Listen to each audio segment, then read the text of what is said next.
Thank you for joining us today to learn how you too can grow beautiful African violets.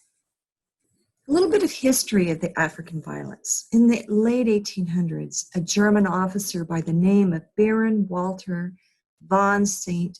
Pauli went visiting Eastern Africa. He recognized the value of these violets and he collected samples and sent plants and seed pods back to his father in Germany for further study, as he had connections with the Royal Botanical Gardens in Hanover, Germany. The species was then named St. Paulia, and their scientific description was then written. Shortly after that, a seed house in Germany obtained the rights to them and began distributing hybrid seeds. By 1926, a commercial operation in West Los Angeles obtained the seeds, and then they hybridized species which were introduced to the American public in the 1930s. So what we have in our homes today are typically hybrid cultivars. The African Violet Society of America was organized in 1946. We have a local chapter here in Humboldt County. As most of us realize, African violets are finicky. However, once we know what these beauties like, we too can be successful growing them. By following these basic guidelines I'm going to be sharing, we find that they are extremely easy to care for. This picture is some of my African violets, and I'm going to be sharing what has worked for me for the past 40 years. You may already have success with slightly different methods. So by no means change what you're doing. As the old saying goes, if it ain't broke, don't try to fix it. Now, during my presentation today, we will be sharing that everything needs to be in balance. We need to have the correct lighting, proper watering, using the correct soil, the need for frequent feeding, proper temperature and humidity, common insects and diseases, and following good advice. Now make sure to see the short demonstration videos we will have available, potting violets, dealing with long necks, separating multiple crowns, and the various methods of propagation. There are 4 different types of African violets. There's the miniatures that by definition must be no larger than 6 inches in diameter. They require more frequent watering because there's less soil. So we want to repot those probably 3 to 4 times per year because that'll trigger showy bloom cycles. Semi-miniatures, when mature, grow no larger than 8 inches. You can keep them smaller when confining them to a 2-inch pot. I enjoy placing my semis into teacups, as you see here. So I plant them in a 2-inch pot, and then that pot sits within these teacups. When I water them, I remove them from the teacups, water them, let them drain, and then I place them back into the teacups. Now the standards, they can grow anywhere from 8 to 30 inches, depending on the variety and the pot size. Now the standard rule is to keep them in pots that are no larger than 1/3 of their leaf span.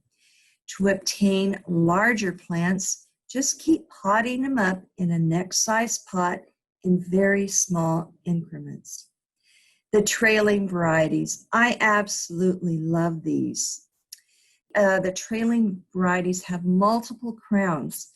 Now don't confuse any plant with more than a single crown to be a trailing plant, because only a trailing type has the inbred traits. So most trailers tend to have trailer as part of their name. Now, in the wild, there are over 20 species found in nature. These can usually be obtained from collectors or specialized growers. In general, we don't often see them in a retail store. Now, the hybrids, that's what we, the general public, grows in our collection. They're cross-pollinated, and luckily, the hybrids are being developed in a very fast rate, allowing us to keep adding new varieties to our collection. And as I mentioned, most all violets sold in retail outlets are these hybrids. You know, it all begins with the light. Light is essential for plant growth, and you must get the right light to be successful. For lack of adequate light often results in poor asymmetrical growth and the absence of bloom. There's two choices of light for growers. The violet hobbyist, like myself, generally will use natural light from a nice bright window. Now, the serious growers and those who show with large collections usually will have artificial lighting, using fluorescent lighting being the preferred, and also now that we're starting to see some LED lighting as well. This allows for precise lighting control, which results in a more symmetrical and a compact growth. How pretty it is to see violets in the windows. The picture on the left is my dining room. The bay window faces south. I have a covered front porch which protects this area from the sun in the summer. However, in the winter, when the sun is lower, I have to pull the light-filtered shade down to protect the violets from the winter's afternoon sun. Now, the picture on the right is in my breakfast nook. I place my miniature African violets on the north-facing windowsill. They get the morning sun, which is perfectly fine for a short period of time. And the real success is the window itself, because the violets prefer to have 12 hours of bright light each day, followed by a period of darkness. A short period of early morning sun, it's acceptable for some varieties. Now, the window temperature throughout the day should not exceed 72 degrees, which generally is not an issue here on the North Coast. We want to keep our violets away from drafts and heating and air conditioning vents. And do not place your violets on top of an appliance which generates heat. Once a good window is chosen, watch how the individual violets react to that location. Watch your violets as they're going to let you know if they're happy. Monitor the color of the leaves, as this is a good indicator if they're happy with their light placement. Keep in mind that some varieties have different likes and dislikes, and they're going to let you know. Bleached leaves, or when the lower leaves hug the sides of the pot, that's indicating that the light is just too intense. Now, when this happens, move that plant farther from the window. An indication that they're not receiving enough light is when you see the mature leaves stretching upward, searching as if they're reaching out for more light. In this case, you may want to move the plant closer to the window, or perhaps find another window with more light. Most violets will lean towards the glass, as they are quite good at searching for light. Keeping that in mind, we want our violets to have a symmetrical shape. So with each watering, rotate them a quarter of a turn. Now, if you choose artificial lighting, keep in mind it can be expensive. There is the initial cost of the equipment and the monthly increase in your electric bill. I don't grow to show my violets, so therefore I personally do not use artificial lights for my African violets. If you want more information, we suggest reviewing the reliable resources, perhaps from the African Violet Society.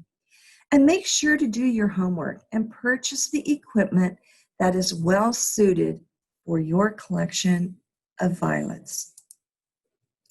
Now, bad water and poor watering techniques can be blamed for most violent mortalities. Water quality is important. Absolutely avoid softened water, as the salts will burn the plants. Also, avoid any prolonged use of distilled water, as over time it will draw the minerals out of the plant cells. Always use room temperature water to avoid shocking the roots. Now, the number one cause for African death is overwatering. Violet roots will rot if the soil is kept too wet. They don't like their feet sitting in water. There is a proper balance to finding the point at which the plants are damp enough without being too wet. A common error in watering is to water whenever you think about it, or when it looks dry with limp leaves. Now, when violets become that stressed, they are now overwhelmed when water is added, as now there is more water than can be absorbed, to the point that all the air is forced out of the soil. When this happens, the root system, it's going to be damaged and become vulnerable to rot diseases. I'm always hearing the debate around topsoil watering versus bottom watering. So both topsoil and bottom are effective if done on a regular schedule before the soil is bone dry and the plant is wilting. In my home environment, I water weekly. However, it may be different in your home. If you choose to top water, use room temperature water to pour under the leaves. When top watering, gently lift the bottom leaves up to water. You never want to water over the top of the leaves or into the crown of the plant. Now, if water accidentally gets on the leaves, just gently blot off the leaves with a paper towel, because the water left on the leaves may result in the leaves browning where the water had puddled. Soil level watering leaches out the excess salts from the soil, which is good, because their salts are from the minerals in the soil and from the fertilizer. Now, when bottom watering, place your water in a bowl or a tray and sit your pots into the container of water.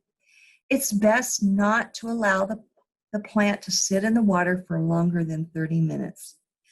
I personally prefer to bottom water over top watering. However, once I watered my violets, I had become distracted and I forgot about 3 plants that were sitting in a bowl of water. It wasn't until the next day that I had remembered them. Those 3 plants, they struggled for a period of time, and I thought I was going to lose them. So from that point on, I always set my timer for 30 minutes to not forget.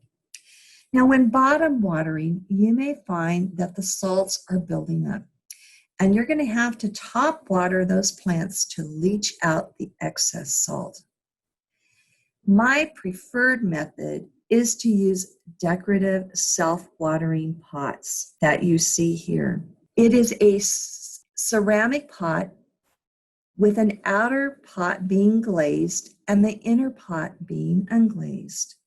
The unglazed inner pot is porous and the water will absorb into the soil. As I said, this is my preferred pot and I highly recommend this. Keep in mind that you never top water a self-watering pot, as then the soil would be entirely too wet. These pictures show the water wicking method. It is an excellent method as well to water the violets. I personally don't use this method because I want to physically interact with my violets on a weekly basis. This is also a great method for time saving. A wick is threaded through the bottom of the pot through the top of the soil, and the wick sits in a reservoir of water below the pot. So which pot, which container? Well, you've got several choices. You have the clay, which is non-glazed. It's porous. It allows air and water to move through the pot. It's a great choice for a novice.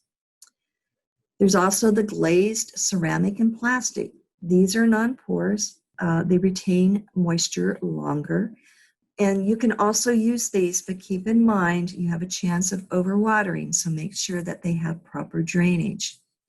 There's a self-watering, whether it be the two-pot with an unglazed sitting in a non-porous pot, such as I had already described, or a wick type, such as this dandy pot, which is a pot sitting within a pot with a wick down into the reservoir of water. So the considerations when selecting is making sure always that you have the adequate drainage, that you have the correct size. Remember, as I mentioned previously, the pot size should be no larger than 1/3 of the leaf span. They also should be shallow and not tall because the roots like to be confined. Selecting the correct potting mix is essential for success. So the soil that we put our African violets into has to have a good porosity. It needs to be light and fluffy. I have pictured here some African violet potting mixes that you can buy. And we're not promoting, as Master Gardeners, we do not promote any one brand, but I can say that throughout the years, I have sent soil samples into labs for testing, and I have found that the better quality and the most successful I have is with the better quality potting mixes. I always cut my potting mix with perlite. So the ratio is 1:1. So every, cup of potting mix, I add a cup of perlite because I want to increase that porosity. Now, when we're potting our plants, you always want to make sure that you have moistened that potting medium and it's not soggy, but it is moist. We never want to place violets into a dry potting medium. Now, for those of you that like to mix your own, here is that recipe. It would be 1 part sphagnum peat moss, 1 part vermiculite, and 1 part perlite. And that will give you a great potting medium for your African violets. And again, you want to make sure that that is moist, not soggy when you plant your violets. Fertilizing is essential for good health and bloom of our violets. Now, there's different choices on the market. We don't recommend any one brand. That's up to you and what you find works the best for you. But I can share with you that the slow release granulars are not the best choice for African violets. And of course, we don't want to use any foliage sprays on our African violets. So that comes into the organic liquid, which can be too smelly for some people. And the inorganic, which is the most predictable and the most commonly used. And the fertilizer specific brands for African violets, there's several out there for you to choose from. Now, unlike most houseplants, we want to fertilize our African violets every time we water. We add the fertilizer to the water following label instructions. If it says weekly, do not exceed the recommended measurement. If it says monthly, do not exceed 1/4 of the measurement for your weekly dose. Now, if this is a new fertilizer that you have not used before, I highly recommend that you start off with 1/2 of the recommended dose and you slowly build up to the point where you see the results that you want to see, but never ever exceed the recommended measurement. You don't want to burn your plants. Now, which formula to use? Well, that depends on what resource you listen to or you read. But generally, you want the NPK to be about 15, 30, 15 is generally what's recommended. The nitrogen is needed for the growth and the health of the green leaves. Now, when choosing your fertilizer, you want to read the label and you want to make sure the source of the nitrogen is nitrate, not a urea-based. The phosphorus is needed for development of healthy blooms. And the potassium, it's needed for the general health and the root development. I personally use, and I get excellent results, using a ratio of 15, 85, 55. I've been using this ratio for over 10 years. I like having my phosphorus with a higher percentage because it promotes flowering and beautiful blooms more often and lots of them that last a very long time. Now, when fertilizing, most of the issues that we see are related to over-fertilizing. The indicators are burned foliage in the outermost mature rows of the leaves. We'll see changed growth habits varying from very tight centers to leggy open leaf patterns. Also, we can see a buildup of fertilizer salts, and that's seen on the top of the soil, hanging on the sides of the pots. Also, you can find that the hairs on the center of the crown, there might be buildup there.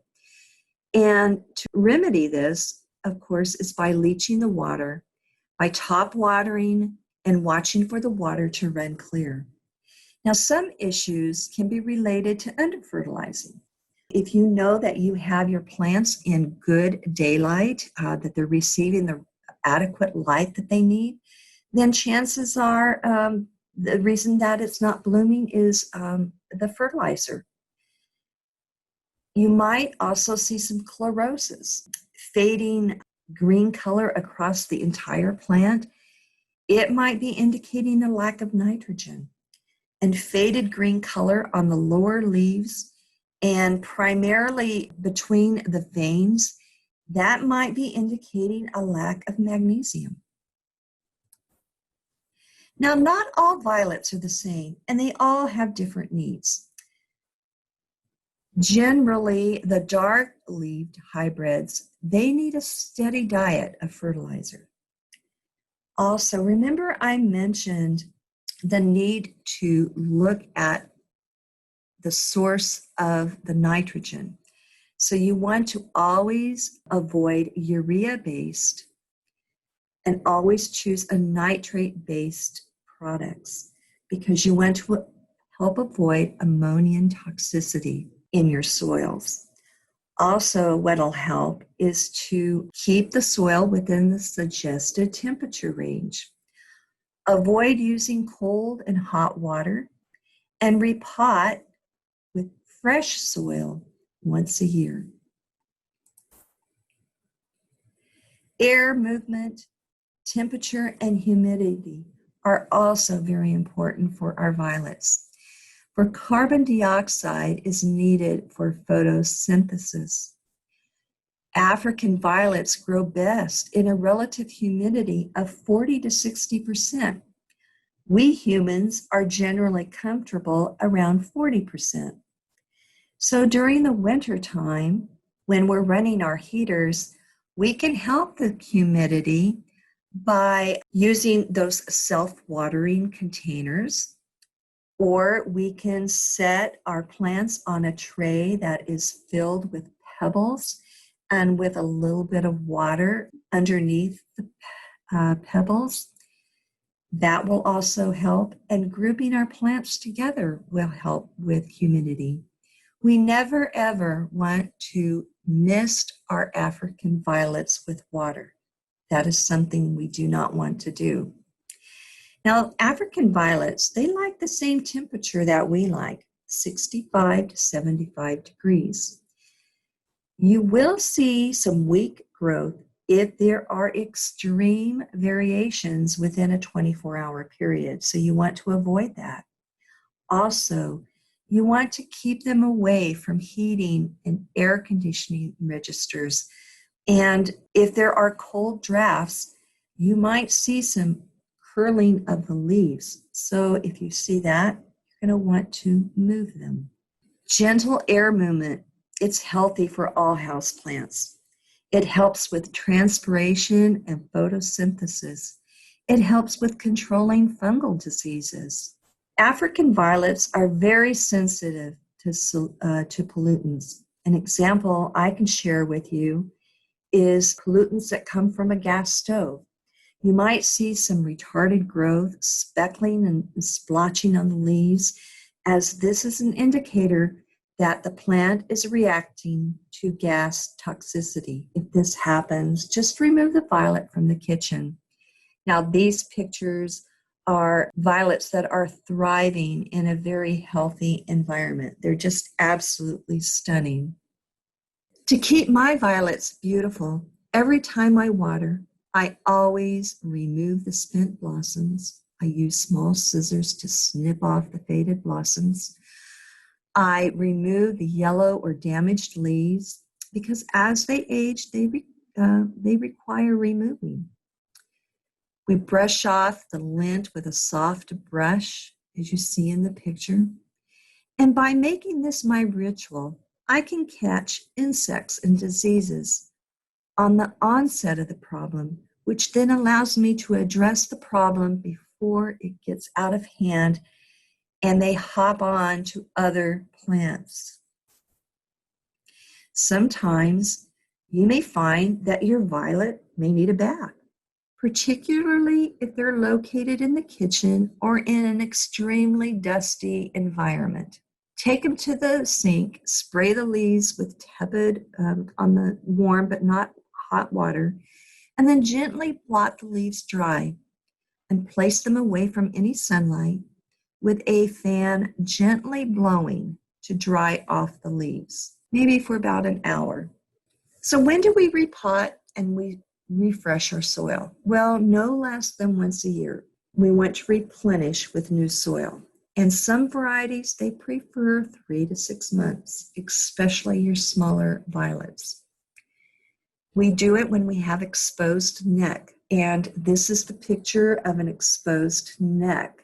And sometimes, depending on how often you repot, that neck can get quite long. Also, when we have multiple plants and multiple crowns, so you can see here that the suckers that developed on this plant then developed into crowns, which developed into multiple plants. So we have a plant here, and then we have a plant over here. And actually, when I repotted this, there were 4 plants. There were 2 more tucked underneath these larger ones. Also, to save a plant, so if we have a plant that has had some root damage, root disease, then we can cut that neck off of the root and repot the neck and nurse it back to health. Here is an African violet with one net, one crown with perfect symmetry, as opposed to the plant up above. So when we're growing our African violets, this is the ideal of a non-trailing African violet that we want to achieve. It's been receiving the correct light, good fertilizer, and it's been rotated as it's been watered. So all of the surfaces of the leaves are receiving adequate light to perform well. I will be putting on our website demonstrations on repotting and addressing the various issues of when we're repotting. Leaf propagation. Well, there's two different methods. There is the water method and the soil method. Now, some of the varieties will not give a true offspring by leaf propagation. So that's why you would use the sucker that developed into another crown, because then you will get a clone of the parent plant. Green leaves are easier to propagate than variegated leaves. Keep in mind that most hybrids are copyright protected, and they only may be propagated for personal use and never for resale. You can also buy leaves online to add to your collection of plants, but keep in mind you only want to order them and have them delivered by mail when there's not freezing temperatures out there. The last thing you want to do is to receive a leaf that has been damaged because it just got too cold. Now here are the different methods of leaf propagation. We have the water propagation, and we have two methods here of the soil leaf propagation. I will be videoing a short demonstrations on how to do these different propagations, and eventually I will have them on our website for you. So check back for that. There are some common insects associated with African violets. So it's really important that when you're introducing a new plant, or when you see a problem on a plant, you want to make sure you isolate that plant until you are certain that you have rid the problem before bringing it back into your group of plants. So some of the common insects we find are the red spiders, cyclamen mites, leafy mealybugs, soil mealybugs, and fungus gnats. Well, the first three, if you do not eradicate them before they get out of hand, you can use neem oil. And as far as all insecticides, they are always my last choice. I prefer to address the problem on the onset when I find it, and just usually using a Q-tip, I can get rid of these issues. The soil mealybugs, now, you know, they live in the soil, and you have to replace that soil and with new soil, and you can add some diatomaceous earth for any mealybugs that are then still on the roots of the plant. Now the fungus gnats, they're just attracted to bad cultural care, and that would be poor circulation, soil that is too moist. So for those, we can just trap them. You can either buy the little traps, or you can make your own by taking a piece of wood, painting it a bright orange or a dark yellow, spread some honey on it, and place them next to your violets. And that will attract and trap those gnats. Some of the common diseases are your fungal diseases. And again, you know, you can avoid these by good cultural care, providing good air inoculation. And when you're dealing with any plant that has a disease on it, you always want to wash and sanitize your tools in your hands before you touch another plant if that plant you have been handling was infected. So always make sure that you wash in your hands and your tools. Also, there's bacterial diseases that we can find with our African violets. They're generally rare, and we can find some bacterial soft rot. And again, it just comes down to good cultural care. So if you took care of your plants in the recommended handling procedures, then you're going to avoid these problems. There are viruses as well. The most common virus is INSV, which is impatiens necrotic spot virus. There is no cure for that. And thrips happen to be the vector for spreading viruses. So the insect thrip is the culprit. And if you're watching your plants on a weekly basis, then you can probably avoid that as well. Now, I will be putting on the website a handout that will address all of these plant issues that you can download and print. Also, Dr. Optimera is a great resource to help diagnose any and all problems associated with African violets. So make sure that you check this out. I highly recommend that if you're serious about African violets, you invest in this little book that was written by a couple of the African Violet Society of America people. Also, the website avsa.org is an excellent resource. They have some great information there. As I mentioned before, Humboldt County has a local chapter. They don't have a website, but you can find them on Facebook. Here are some additional information that I'll make available on our website regarding African violets, so make sure you check that out. I want to end this presentation inviting you to check out the Integrative Pest Management site. And here is the website, www.ipm.ucanr.edu. Once you're into that website, you'll want to click into the home garden, turf, and landscape pests. And from then, you'll just keep selecting the area that you want to read upon, research upon. This is the go-to resource that we as master gardeners always go to first. So check that out.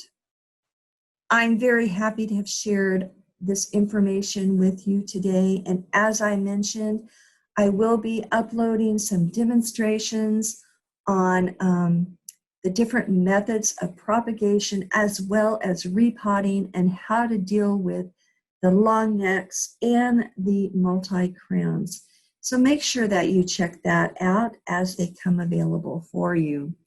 Thank you once again, and I've enjoyed my time with you and hope you too will have success in growing African violets.